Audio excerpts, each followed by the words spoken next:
사무엘하 13장 30절에서 36절 말씀입니다. 그들이 길에 있을 때에 압살롬이 왕의 모든 아들들을 죽이고 하나도 남기지 아니하였다는 소문이 다윗에게 이르매 왕이 곧 일어나서 자기의 옷을 찢고 땅에 드러눕고 그의 신하들도 다 옷을 찢고 모셔 선지라. 다윗의 형 시므아의 아들 요나답이 아뢰어 이르되 내 주여 젊은 왕자들이 다 죽임을 당한 줄로 생각하지 마옵소서. 오직 암논만 죽었으리이다.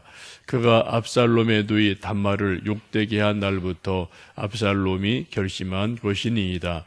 그러하온즉 내 주 왕이여 왕자들이 다 죽은 줄로 생각하여 상심하지 마옵소서. 오직 암논만 죽었으리이다 하니라. 이에 압살롬은 도망하니라. 파수하는 청년이 눈을 들어보니 보아라 뒷산 언덕길로 여러 사람이 오는도다. 요나답이 왕께 아뢰되 보소서 왕자들이 오나이다. 당신의 종이 말한 대로 되었나이다 하고 말을 마치자 왕자들이 이르러 소리를 높여 통곡하니 왕과 그의 모든 신하들도 심히 통곡하니라. 아멘. 우리말에 구사일생이라는 말이 있습니다. 9번 죽을 뻔 하다가 겨우 살아난 것을 말하죠. 다말의 사건으로 암논이 동생 압살롬의 손에 죽고 다른 왕자들은 말 그대로 구사일생으로 겨우 살아납니다. 오늘 이 말씀은 오늘 말씀의 내용은 다윗 왕가의 집에 그 형제들의 왕자의 난이 있었다라는 것이죠. 왕자의 난은 꼭 성경에만 있는 것도 아니고요. 세계 곳곳에 있고 우리나라도 보면은 태조, 이성계, 이방원, 방석, 방원 이런 방석, 방번 이런 왕자들 사이에 왕자의 난이 있었던 것을 우리도 역사적으로 잘 알고 있습니다. 이복 형제들 왕자들이 많을 때는 언제든지 왕자들 사이에 갈등이 일어나고 성경도 그렇고 우리나라 역사도 그렇고 그런 왕자의 난들이 많이 있습니다. 다윗 왕이 모든 왕자가 죽었다는 소문을 듣고 크게 놀라서 옷을 찢고 땅에 엎드러져서 기가 막혀 합니다. 30절 보시면은 그들이 길에 있을 때에 압살롬이 왕의 모든 아들들을 죽이고 하나도 남기지 아니하였다는 소문이 다윗에게 이르렀다라고 말을 하죠. 그때 전화가 있던 시절이 아니니까 소문이 어떻게 이제 막 소문이 퍼져서 왕궁까지 소문이 전해져 오는데 모든 왕자가 다 죽었다. 하나도 남지 않았다. 그런 소문이 다윗에게 이르게 됩니다. 이 비극적인 소식을 듣고 왕이 일어나 옷을 찢고 땅에 엎드러지고 모든 신하들도 옷을 찢고 왕 주변에 서서 어찌할 바를 알지 못하고 있습니다. 이 절망적인 순간에 왕에게 한마디 말을 하는 한 사람이 등장을 하죠. 그 사람이 바로 다윗 왕의 조카인 시므이 형이죠. 시므이의 아들 요나답이 다윗에게 말을 합니다. 아마 이 자기 모든 왕자들이 압살롬의 칼에 죽었다는 소문을 듣는 순간 아마 다윗은 나단이 얼마 전에 자기에게 했던 그러한 하나님의 예언의 말씀이 머리를 언뜻 스치면서 모골이 송연했을 것 같습니다. 나단 선지자가 한 말이 그것을 칼이 내 집에서 떠나지 아니할 것이다 라는 예언의 말씀을 한 적이 있습니다. 왜요? 자기가 충성스러운 부하인 우리야를 전쟁터에 보내서 아주 교묘하게 표시안나게 죽인 일이 있었기 때문에 하나님께서 그것을 악하게 보셔서 칼이 내 집에서 떠나지 않을 것이다 라는 말씀을 하셨는데 이 예언의 말씀이 이제 현실이 돼서 다른 사람이 아닌 자기 아들들이 죽는 그런 소식을 듣고 아주 모골이 송연했을 것 같습니다. 바로 그 순간에 자기 형의 아들인 시므아의 아들인 요나답이라는 조카가 그런 말을 하죠. 32절 말씀을 읽어보십니다. 다윗의 형 시므아의 아들 요나답이 아뢰어 이르되 내 주여 젊은 왕자들이 다 죽임을 당한 줄로 생각하지 마옵소서. 오직 암논만 죽었으리이다. 그가 압살롬의 누이 다말을 욕되게 한 날부터 압살롬이 결심한 것이니이다 라고 말하면서 암논만 죽었을 터이니 왕이여 너무 염려하지 마십시오 라고 말합니다. 우리는 그 앞에 있는 그 말씀에서 이 요나답이라는 사람이 잠깐 등장하는 것을 볼 수 있는데, 이 요나답을 성경은 한마디로 심히 간교한 자다라고 말씀을 하죠. 그 말씀은 우리가 앞에서 보신 것처럼 이 암논이 자기 이복 누이 동생 다말을 좋아하는 것을 보고 상사병이 걸렸을 때 그것을 여러 가지 나쁜 꾀를 가르쳐줘서 왕에게 다말을 보내서 나에게 음식을 차려주세요, 나를 좀 병간하게 도와주세요 라고 왕에게 허락을 받고 그 다음은 네가 알아서 해라, 이제 그런 나쁜 계교를 가르쳐 주었던 이 사람이 바로 요나답입니다. 그래, 이런 것을 전말을 이 다윗 왕도 잘 모르는 이런 어떤 그 비하인드 스토리죠. 이런 비하인드 스토리에 불을 당긴 사람이 요나답이에요. 그래서 지금 막 이런 일들이 일어나는 것을, 이것이 그때 그런 것 때문에 2년간 잠복되었다, 이런 거가 일어나는구나, 이런 스토리를 다윗 왕도 모르는데 이 요나답은 알고 있는 유일한 사람이기도 합니다. 그래서 지금 아주 곤란한 처지이지만은, 그러나 또 다윗에게 말하기를 암논만 죽고 다른 왕자들은 괜찮을 겁니다, 무사할 겁니다, 너무 상심하지 마십시오 라고 다윗에게 위로 아닌 위로를 주게 됩니다. 우리 참 사람들이 참 묘한 존재죠. 어떤 때는 이 말을 해주고 또 그 말 때문에 또 이제 화근이 돼서 또 이런 일이 일어나고 또 그 말 또 이렇게 말하고 하는 일들이 우리가 일생을 살다 보면은 우리가 이제 말 때문에 그런 어려움을 당할 때가 종종 일어나죠. 사람의 성품은 참 다양합니다. 진실한 사람이 있고 무덤덤한 사람이 있고 상냥한 사람이 있고 오늘 요나답처럼 간교한 사람이 있고 또 신경질적인 사람이 있고, 사람 성품 다 각자 100이면 100 다 각기 다르게 됩니다.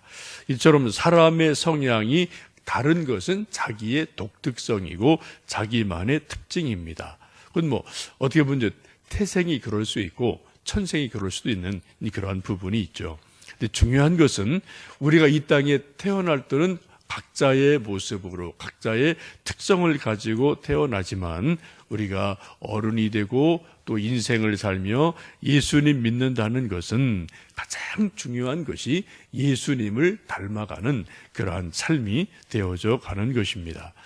우리가 한평생 하나님을 믿으며 기도하고 성경 읽고 예배드리고 이런저런 일을 하는 가장 최종적인 목적은 한마디로 말씀드리면 그리스도를 본받는, 그리스도를 닮아가는 그러한 모습입니다. 그리고 우리 교회에서 7가지 비전을 주일마다 함께 외치고 기도하는데, 그 첫 번째 제가 놓은 것이 예수님의 마음을 본받는 성도가 됩시다. 이게 처음이자 마지막이에요. 이거 하려고 성경 읽는 거고, 이거 하려고 순모임 하는 거고, 이거 하려고 저도 설교하는 거고, 이거 하려고 우리가 또 기도하는 거고, 우리 모든 신앙생활의 마지막 최종적인 목표는 저나 여러분이나 또 다른 예수님 믿는 모든 이 세상의 사람들의 마지막 최종적인 골은, 목적은 예수님의 마음을 본받는 성도가 되는 것, 여기에 있습니다. 빌립보서 2장 5절에 너희 안에 이 마음을 품으라 곧 그리스도 예수의 마음이라고 말씀합니다. 예수님께서 하늘 보좌를 버리시고 낮고 천한 이 땅에 오시고 십자가에 죽기까지 자기를 낮추신 그 겸손한 마음, 진실한 마음, 사랑의 마음 이것을 본받으라 라고 사도 바울은 빌립보에서 아주 강력하게 우리에게 말씀하시고 또 이것이 우리의 신앙의 마지막 목표입니다. 저도 마찬가지, 여러분도 마찬가지입니다. 이 최종 목표가 분명하면은 우리가 조금 좌로 우로 치우치다가도 중심을 잡게 돼요. 근데 최종 목적지를 잘못 잡아놓으면은 궤도를 이탈하게 됩니다. 기차도 마찬가지고 우주선도 마찬가지죠. 달나라라는 최종 목적지가 정확하면은 이게 쭉 올라가게 되는데 이 최종 목적지를 잘못 잡아놓으면은 흔들릴 수밖에 없지 않겠습니까? 여러분, 우리 신앙의 최종 목표는 빌립보서 2장에 있는 말씀처럼 너희 안에 이 마음을 품으라. 곧 그리스도 예수의 마음이다라는 말씀을 우리가 또 계속해서 우리 마음에 품고 묵상하고 예수님 마음을 닮아가시는 하루하루 되시면 좋겠습니다. 우리가 이 세상 살면서 많은 사람과 말로 부딪히고 감정으로 부딪히고 또 어떤 의견이 부딪히고 이런 일들이 많아요. 이건 지극히 정상입니다. 이런 거 없는 데 없어요. 여러분, 유치부 아이들도 토닥토닥거려요. 보면은요. 장난감 가지고 잘 놀다가 또 토닥토닥거리고 울고 또 싸우고 또 이런 일들이 유치부 애들도 있고요. 또 학교 가도 초등학교 있고 대학생도 있고요. 회사 가도 있고요. 청와대도 있고요. 왕궁에도 있고요. 여러분, 심지어 우리 가정에도 이건 비일비재한 겁니다. 부부간에 또 내가 낳은 아들, 딸 간에 여러분 매일매일 하하호호 하시나요? 그런 짓 좋아할 데 없습니다. 그죠? 며칠 가면 또 이런 것 때문에 또 삐끗삐끗하고 이런 것들이 참 많지 않습니까? 왜 그런가요? 다른 이유 없어요.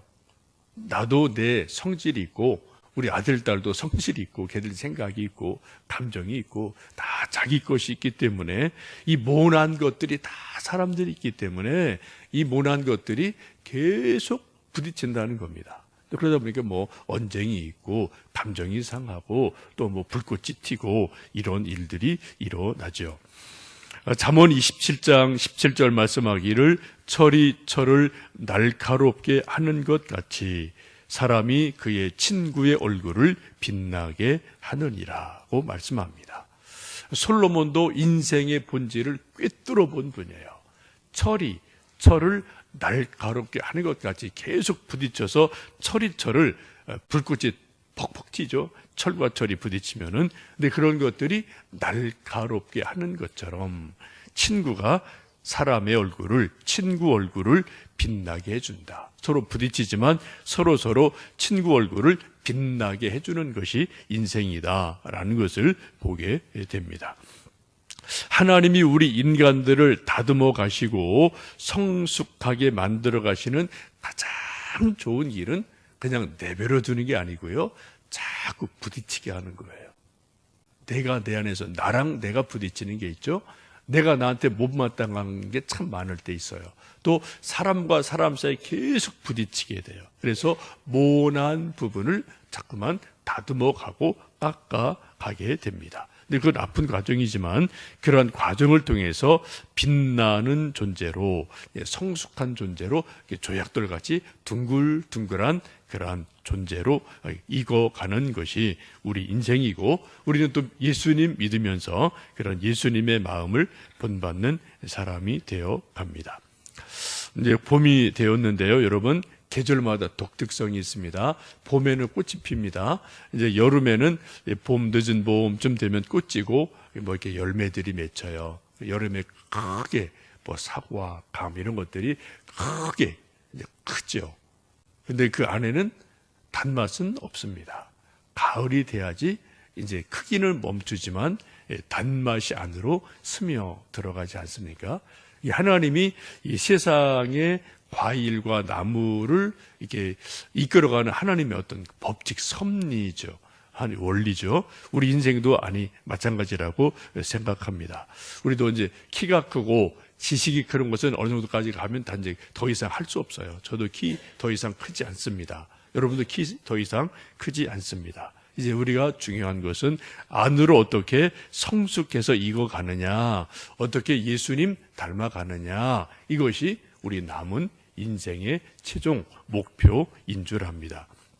마치 가을에 땡감이 점점점 단맛이 들어서 홍시가 되는 것처럼 우리가 남은 생에 사는 동안 예수님 마음을 본받아서 정말 우리의 성품에서, 말에서, 삶에서, 기도에서, 신앙에서 예수님 닮은 아름다운 향내가 계속 일어나는 그러한 하루하루 되시는 은혜가 있기를 주님의 이름으로 축복합니다. 함께 기도하겠습니다.